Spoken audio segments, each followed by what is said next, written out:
हम proper noun पढ़ा दिए थे। आज कलेक्टिव नाउन और कॉमन नाउन और कलेक्टिव नाउन पढ़ाएंगे।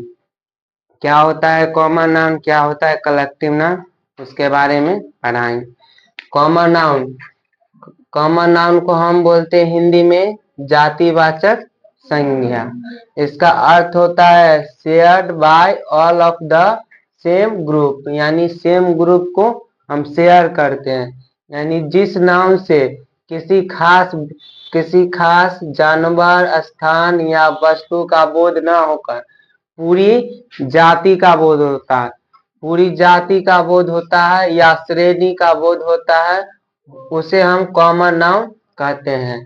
तो जिस नाउन से किसी खास व्यक्ति, जानवर, स्थान या वस्तु का बोध न होकर पूरे जाति का बोध होता है, उसे हम कॉमन नाउन कहते हैं। इंग्लिश में याद करना है तो a common noun is a name given commonly to every person, animal, place और things of the same class और काइंड। यानी सेम क्लास रहता है और उस जैसे में हम निम्नलिखित सभी कॉमन नाउन्स लिखे हुए हैं जो एग्जाम में इम्पोर्टेंट है। कॉमन नाउन्स दे देता, आप पूछता है कि इसमें से कौन सा कॉमन नाउन है। जैसे व्यक्तियों के सामान्य नाम को हम क्या बोलेंगे, कॉमन नाउन बोलेंगे। संबंधियों के सामान्य नाम, पशु पक्षियों कीट आदि के सामान्य नाम, स्थानों के सामान्य नाम, फल फूल सब्जियों के आदि सामान्य नाम, शारीरिक अंगों के सामान्य नाम, चीज एवं वस्तुओं के सामान्य नाम, ये सब सामान्य नाम को हम क्या बोलेंगे, कॉमन नाउन बोलेंगे। इसमें जातिवाचक संज्ञा का क्या होता है, बोध होता है, उसे हम क्या बोलते हैं, जातिवाचक संज्ञा, और उसको हम कॉमन नाउन इंग्लिश में कहते हैं। व्यक्तियों के सामान्य, जैसे बॉय, बॉय बोलने से पूरा लड़का जाति का बोध होता है ना, उसे हम बॉय बोलने से पूरा जाति का बोध होता है। गर्ल्स बोलने से क्या होता है, पूरे जाति का बोध होता है। एक लड़की के लिए ना बोला जाता है, पूरा लड़की के लिए बोला जाता है ना गर्ल्स। मैन मतलब क्या, आदमी, पूरे आदमी के लिए बोला जाता है, एक आदमी के लिए नहीं बोला जाता है। इसमें जाति का बोध होता है। जैसे संबंधियों के सामान्य नाम, मदर बोलने से पूरी माँ, माँ एक थोड़ी ना होती, माँ तो बहुत होती है। फादर और brother, sister, uncle, aunty, ROETC, ये सब क्या है, संबंधियों के सामान्य नाम जो कॉमन नाउन ये एग्जाम में पूछता है। दे देगा मदर या फादर, ब्रोदर, पूछेगा ये कौन सा नाउन है, तो कौन सा नाउन बताओगे, कॉमन नाउन बताओगे। पशु और पक्षियों, कीट के आदि के सामान्य नाम, जैसे cow, cat, rat, ant, crow, snake, etc। Cow बोलने से पूरे गाय का बोध होता है ना रे, गाय का भी तो प्रकार होता है, नस्ल भी होता है ना गाय का, 5 गो या 6 गो जो भी नस्ल होता है। और काव बोलने से क्या हुआ, पूरा गाय का बोध होता है। स्थानों के सामान्य नाम, विलेज मतलब क्या होता है, गांव में बहुत सारे गांव होता है ना नाम, जैसे उधर बेला में हो गया, महती हो गया, पचपैका हो गया, प्रेम बरंडा हो गया, जट्टा चौक हो गया, ये सब गांव है। उसी को हम पूरा गांव को हम विलेज बोल देते हैं, तो पूरा समूह का हो जाता है ना बोल विलेज। विलेज मतलब गांव। टाउन मतलब क्या होता है, शहर। सिटी मतलब क्या होता है रे, शहर। कंट्री मतलब देश, etc। ये सब क्या है, स्थानों के सामान्य नाम। फल फूल सब्जी आदि के सामान्य नाम, जैसे मैंगो में भी तो आता है ना, मालदा आम, बड़का बड़का आम रहता है, खाने में अच्छा लगता है ना, तो मालदा आम आ जाता है। तो कौन कौन सा आम का भी तो नाम होता है ना बहुत बार। हाँ, मैंगो बोलने से क्या, पूरा आम का बोध होता है, उसे हम क्या बोलते हैं, कॉमन नाम। ऑरेंज, लोटस, रोज, ये टमाटो, पोटैटो, ये सब क्या है, कॉमन नाउन का एग्जाम्पल है।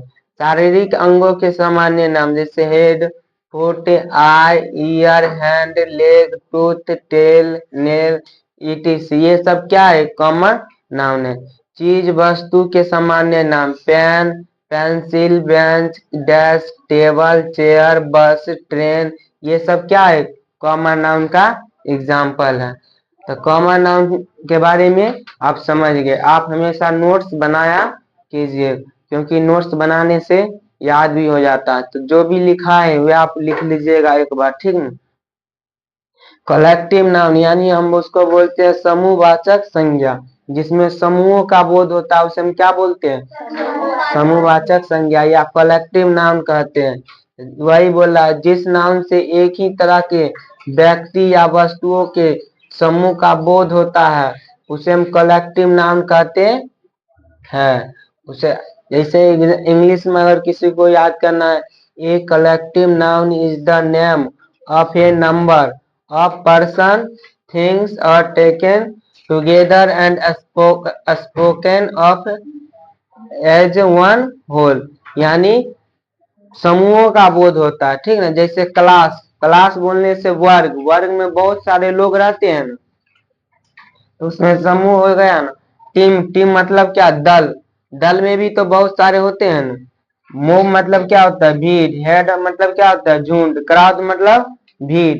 फैमिली मतलब परिवार। गैंग मतलब गिरोह। गैंग रहता है, गैंग एगो दूगो थोड़ी रहता है, 10-15 गो गैंग रहता है ना। अगर चोरी करने वाला रहता है तो 5-6 गो थोड़ी चोरी, एगो दूगो थोड़ी चोरी करता है, 5-6 गो मिल के क्या करता है, चोरी करता है। आर्मी, आर्मी बोलने से सेना, आर्मी, आर्मी बोलने से सेना। आर्मी एगो थोड़ी रहता है, आर्मी बोलने से बहुत सारे जवान जो आर्मी रहते हैं। कमिटी यानी समिति। फ्लॉक मतलब क्या होता है रे, झुंड। या पार्लियामेंट यानी संसद, संसद में कभी जाओगे संसद भवन में तो एगो थोड़ी संसद रहता है, अलग अलग सब जिला का संसद, सब जगह का रहता है संसद।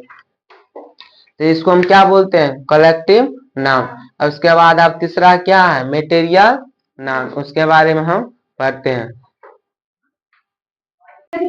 मेटेरियल नाउन यानी द्रव्यवाचक संज्ञा, जिस नाउन से किसी द्रव पदार्थ का बोध होता है, जिसे मापा या तौला जाता है किंतु गिना नहीं जाता है, जिससे विभिन्न वस्तुओं का निर्माण होता है, उसे हम क्या बोलते हैं, मेटेरियल नाउन कहते हैं। इंग्लिश में पूछेगा तो a material noun is the name of material और सब्सटेंस, यानी वाटर, वाटर यानी पानी, पानी को हम माप या तौल सकते हैं परंतु गिन नहीं सकते हैं। मिल्क यानी दूध, दूध को भी माप या तौल सकते हैं परंतु गिन नहीं सकते हैं। ऑयल, ऑयल मतलब क्या, तेल, तेल को भी हम माप या तौल सकते हैं परंतु गिन नहीं सकते। घी, घी से, घी हम लगा के रोटी में खाते हैं ना, अच्छा लगता है खाने में, बहुत अच्छा लगता है खाने। और घी लगा किसी किसी का मम्मी तक घी पोत पोत के लगा के देते हैं, आज मेरा बेटा खाएगा मजबूत हो जाएगा। अब लड़ाई करने के लिए घी खाते हो ना, घी खा, किसी किसी को तो देवा हाथ में लगा देता है ना। देखो, घी या हनी या butter, T, wheat flour, bread, पेड़े, राइस, गरम, ये सब क्या है रे, एक मेटेरियल नाउन यानी द्रव्यवाचक संज्ञा है। एब्स्ट्रैक्ट नाउन यानी इसको हम भाववाचक संज्ञा भी बोलते हैं। कौन सा संज्ञा बोलते हैं, भाववाचक संज्ञा। एगो, अरे एगो भाव भी खाता है ना कोई लोग, हाँ कोई कोई तो भाव और खाता है, खाता है ना भाव, इनमें से भाव नहीं खाना चाहिए, ठीक है। देखो रे, एब्स्ट्रैक्ट नाउन यानी भाववाचक संज्ञा होता क्या है, एग्जाम में रे, एग्जाम में एग्जाम्पल दे देगा, जैसे गुडनेस दे देगा, ग्रेटनेस दे देगा, सॉफ्टनेस देगा, हार्डनेस देगा, काइंडनेस देगा, पूछ लेगा ये सब कौन सा नाउन है, तो कौन सा नाउन बताएंगे, एब्स्ट्रैक्ट नाउन। एब्स्ट्रैक्ट नाउन में होता क्या है, देखो, उस गुण, अवस्था, विचार या भाव के नाम को कहते हैं एब्स्ट्रैक्ट नाउन कहते हैं, जिसे देखा या छुआ नहीं जा सकता, देखा या छुआ नहीं जा सकता, सिर्फ क्या कर सकते हैं हम, अनुभव कर सकते हैं, उसे हम क्या बोलते हैं, एब्स्ट्रैक्ट नाउन बोलते हैं। जैसे हार्डनेस, हार्डनेस मतलब क्या होता है, कठोरता, कठोरता को हम देख या छू सकते हैं, देखा या छुआ नहीं जा सकता, सिर्फ क्या कर सकते हैं हम, अनुभव कर सकते हैं। और सबसे अच्छा एग्जाम्पल लव। लव मतलब क्या होता है, प्यार। प्यार भी, प्यार को हम देखा या छू सकते हैं, नहीं, सिर्फ क्या करते हैं, अनुभव। मम्मी प्यार करती है तो देखते हैं कि मम्मी, देखो मम्मी प्यार कर रही है, सिर्फ अनुभव कर सकते हैं ना कि मम्मी हमसे प्यार करती है। लाइफ मतलब जीवन, आप जीवन जी रहे हैं, आप देख रहे हैं कि जीवन क्या है, नहीं है, सिर्फ क्या कर सकते हैं हम, अनुभव। डेथ, डेथ मृत्यु रे, मृत्यु हो जाता है तो देखते हो कि मृत्यु हो गया, या छू सकते हो, नहीं, सिर्फ अनुभव कर सकते हैं कि ये मर गया इंसान, सिर्फ अनुभव हम करेंगे क्या कि मर गया, तो उसी को हम क्या बोलते हैं, एब्स्ट्रैक्ट नाउन।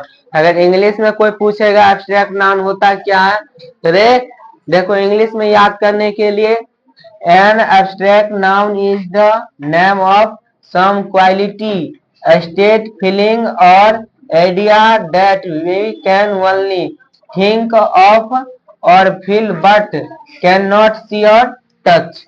यानी रे सिर्फ देखा या छुआ नहीं जा सकता, सिर्फ अनुभव किया जा सकता, उसे क्या बोलते हैं, एब्स्ट्रैक्ट नाउन कहते हैं। आप देखो नाउन के तो 5 भेद पढ़ा दिए, काइंड्स ऑफ द नाउन खत्म हो गया। अब फिर modern modern classification of the noun आया है, उसको हम पढ़ेंगे क्या होता है, यानी आधुनिक इंग्लिश ग्रामर नाउन्स क्या होता है, ठीक ना। देखो इसका भी कितने प्रकार के होते हैं, 3 प्रकार के होते हैं। एक होता है प्रॉपर नाउन, दूसरा कंटेबल नाउन, दूसरा अनकंटेबल। ये तीनों के बारे में हम क्या पढ़ेंगे, नेक्स्ट क्लास में हम क्या करेंगे, जानेंगे, ठीक ना। आज के लिए इतना ही।